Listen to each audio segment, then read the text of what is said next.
আজ কিছুদিন ধরে একভাবে বৃষ্টি হচ্ছে আর বৃষ্টির পানি পেয়ে আমাদের ছাদ বাগানের গাছগুলো এতটাই সুন্দর হয়েছে যে মন চায় শুধু আদরই করি। আসসালামু আলাইকুম বন্ধুরা, কাছের এবং দূরের, দেশ এবং বিদেশ যে যেখান থেকে আমার রান্নার ব্লগ ভিডিওটি দেখছেন, আশা করি আল্লাহর রহমতে সবাই ভালো আছেন। আলহামদুলিল্লাহ, আপনাদের দোয়া এবং ভালোবাসায় আল্লাহর রহমতে আমিও ভালো আছি। আরেকটি নতুন দিনে নতুন আরেকটি রান্নার ব্লগ ভিডিও নিয়ে চলে আসলাম। তো আজকে আমি পাঁচমিশালি শাক রান্না আপনাদের সাথে শেয়ার করব। আর এই 5 রকমের শাক আমি আমাদের ছাদ বাগান থেকেই নিব, আর এই জন্য আমি ছাদে চলে এসেছি। ভাবলাম আপনাদের সাথে এটাও শেয়ার করি। তো চলুন, আমাদের ছাদ বাগান থেকে আমি কি ধরনের শাক তুলি ভিডিওটি দেখতে থাকুন। তো কয়দিন ধরে বৃষ্টি হচ্ছে, এজন্য ছাদে পানি জমে আছে।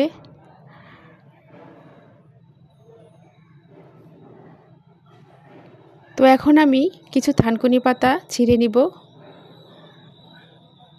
কেন জানি থানকুনি পাতাগুলো নষ্ট হয়ে গেছে, আগে অনেক সুন্দর ছিল। তো আমি অল্প কিছু থানকুনি পাতা ছিঁড়ে নিব যেগুলো ভালো আছে, সবুজ। কারণ আমি 5 রকমের শাক নিব, এজন্য সব ধরনের শাকই আমি অল্প অল্প করে নিব।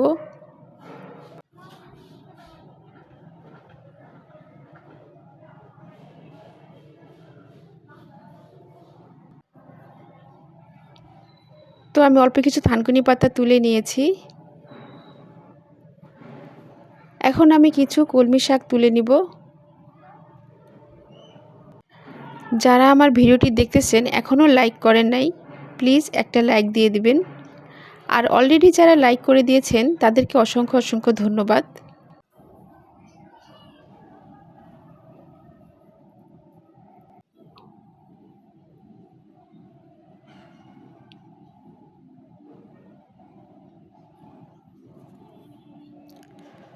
তো দেখুন কলমি শাকগুলো কতটা সুন্দর হয়েছে বৃষ্টির পানি পেয়ে। এখান থেকেও আমি কিছু কলমি শাক ছিঁড়ে নিব। আমার ভিডিও দেখে সবাই একটা করে কমেন্ট করবেন, কারণ আপনাদের কমেন্ট আমার কাছে অনেক মূল্যবান। আপনাদের একটা কমেন্টে আমার আরেকটা ভিডিও বানাতে সাহায্য করবে। তো প্লিজ সবাই কমেন্ট করবেন। আর অবশ্যই আমার ভিডিওটি আপনাদের ফ্যামিলি এবং বন্ধুদের সাথে শেয়ার করবেন। তো এখান থেকে আমি কিছু পুঁইশাক পাতা ছিঁড়ে নিব। পাতাগুলো কত সুন্দর হয়েছে দেখুন। আপনারা হয়তো ভাবতে পারেন যে আপু শুধু লতা পাতা মানে শাকসবজির ভিডিও বেশি দেয়। আসলে শাক আমার কাছে অনেক পছন্দ। আমার সব ধরনের শাক ভালো লাগে। আর তাছাড়া আমি জয়েন্ট ফ্যামিলিতে থাকি। তো একটা কিছু রান্না করলে একজন খেলে আরেকজন খাবে না, এরকম হয়। তো সবাই যেটা খায় সেটাই আমরা রান্না করি। তো বেশিরভাগ মুরগির মাংস আর গরুর মাংসই খাওয়া হয়। তো এগুলো খেতে খেতে আর ভালো লাগে না। আর এই জন্য মাঝে মধ্যে আমাদের ছাদ বাগানে যে শাক পাতা আছে আমি এটা সেটা নিয়ে এটা সেটা রান্না করি আর আপনাদের সাথে শেয়ার করি। আর এই রান্নাগুলো আমি আমার বড় যা, আমি আর আমাদের বাসায় যে খালা থাকে, আমরা 3 জনে খাই। আর এগুলা কেউ খায় না। তো আমি দেখুন শাকগুলো তুলে নিচ্ছি। শাক তোলা হচ্ছে না, মন চাচ্ছে আরও শাক তুলি। তো যাই হোক, অলরেডি কিন্তু আমার 3 রকমের শাক তোলা হয়ে গেছে। এখন আমি আরও 3 রকমের শাক তুলব।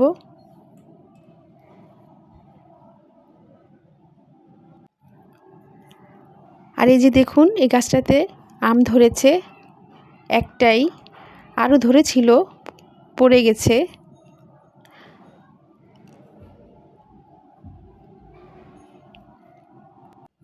আর যারা আমার চ্যানেলটাকে সাবস্ক্রাইব করে আমার পাশে আছেন তাদেরকে অসংখ্য অসংখ্য ধন্যবাদ।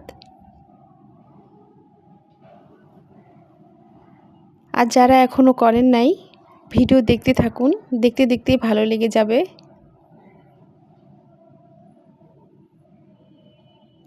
হয়তোবা আমার কথাগুলো আপনাদের কাছে ভালো নাও লাগতে পারে, আর কথাগুলো ভুল হতে পারে, প্লিজ ক্ষমা দৃষ্টিতে দেখবেন।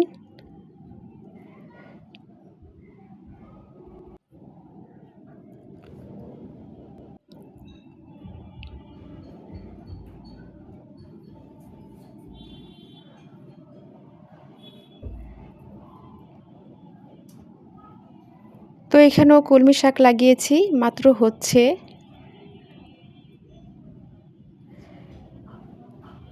এখন আমি এখান থেকে মিষ্টি আলুর পাতা এবং মিষ্টি কুমড়া পাতা ছিঁড়ে নিব। সত্যি আমার কাছে শাক এতটাই পছন্দ, কি বলবো, আমার খুব ভালো লাগে শাক খেতে।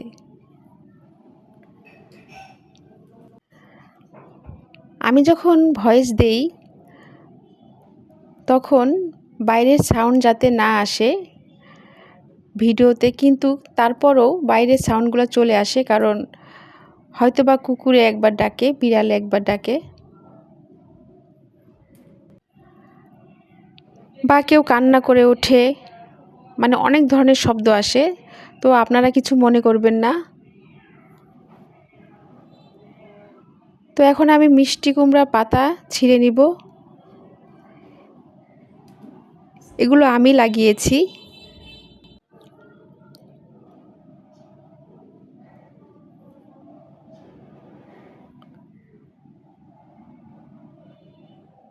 এখনও আমার আর এক রকমের শাক নেওয়া বাকি আছে।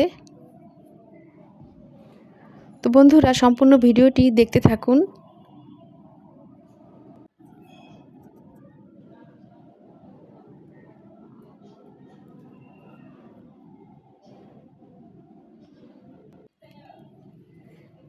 তো চলুন এখন আমরা উপরের ছাদে যাব, 7 তলায়। ওখানে কি শাক আছে চলুন দেখি।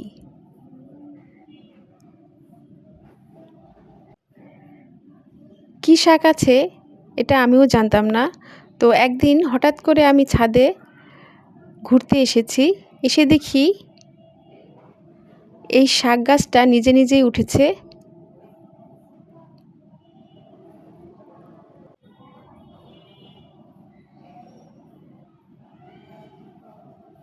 তো আমি তো দেখে অবাক। তো যাই হোক, এখানে হচ্ছে মিষ্টি কুমড়ার পাতা। এগুলো হচ্ছে আমাদের যে 6 তলা ভাড়াটিয়া থাকে সে লাগায়, এখান থেকে মাঝে মধ্যে নিয়ে সে রান্না করে খায়। এই মিষ্টি আলু গাছ আমি লাগিয়েছি। এখন এখান থেকেও কিছু পাতা ছিঁড়ে নিব। আর ছাদে প্রচুর বাতাস।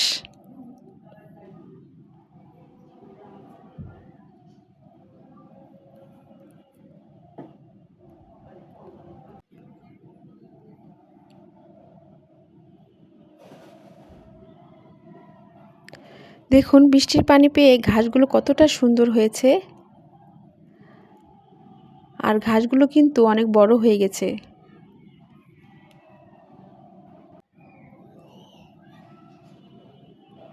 এই যে দেখুন, এই শাক গাছ এমনিতেই হয়েছে, নিজে নিজেই হয়েছে। ডাঁটা শাক, একটা সবুজ ডাঁটা হয়েছে আর একটা লাল ডাঁটা হয়েছে। তো প্রথমে আমি সবুজ ডাঁটা থেকে কিছু পাতা ছিঁড়ে নিব।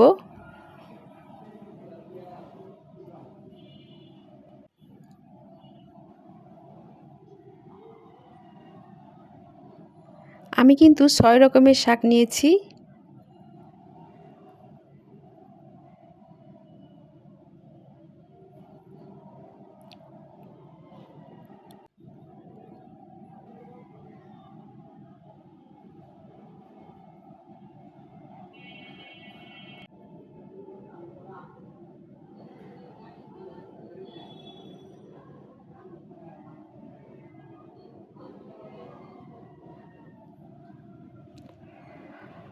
তো শাকগুলো ছিঁড়ে নিয়েছি। এখন এগুলো বেছে ভালো করে পানি দিয়ে ধুয়ে রান্না করে নিব। তো চলুন রান্নায় চলে যাই।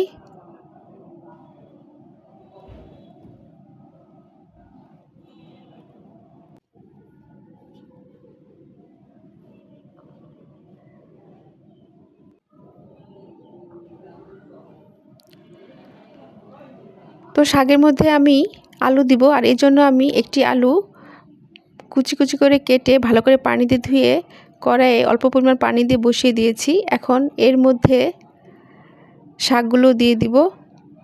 শাকগুলোকে ভালো করে বেছে পানি দিয়ে ধুয়ে নিয়েছি। এখন কেটে রাখা পেঁয়াজ এবং কাঁচামরিচ দিয়ে দিলাম। এখন স্বাদ মতো লবণ দিয়ে একটু নেড়ে দিব। আলু কেটে ভালো করে পানি দিয়ে ধুয়ে নিয়েছি।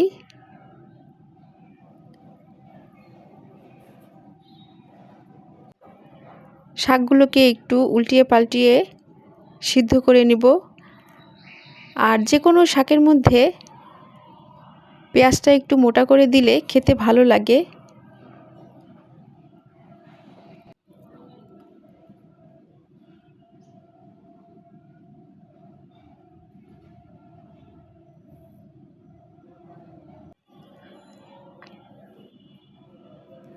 তো শাকগুলো আমি ভালোভাবে নেড়েচেড়ে নিচ্ছি।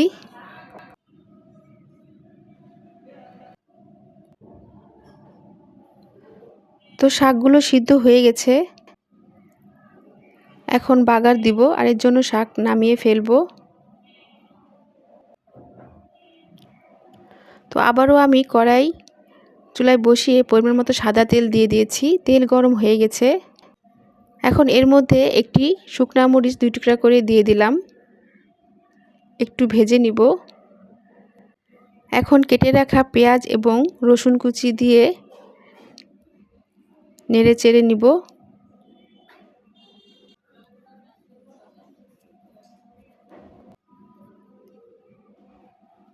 পেঁয়াজ রসুন একটু ব্রাউন কালার করে নিব।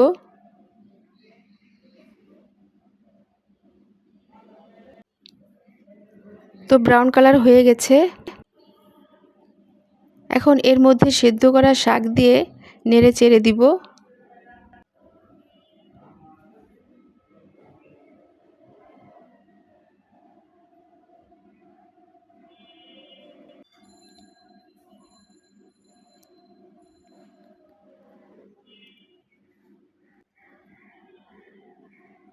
শাকগুলোকে একটু ভালোভাবে নেড়ে চেড়ে ভাজা ভাজা করে নিব।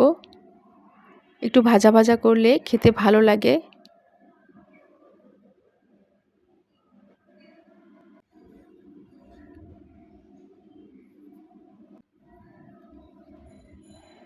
তো শাক ভাজি হয়ে গেছে। এখন নামিয়ে ফেলবো। তৈরি হয়ে গেল মজাদার পাঁচমিশালি শাক রান্না। এই শাক ভাজি গরম ভাতের সাথে খেতে কিন্তু অসাধারণ লাগে। আমার কাছে তো ভালোই লেগেছে। তো এভাবে আপনারা রান্না করে খেয়ে দেখবেন। নতুন নতুন ভিডিও দেখতে আমার চ্যানেলের সাথে থাকবেন। ভিডিও নিচে বেল আইকনে ক্লিক করবেন যাতে নতুন কোনো ভিডিও ছাড়লে আপনাদের মোবাইলে নোটিফিকেশন চলে যায়। সবাই ভালো থাকবেন। আল্লাহ হাফেজ।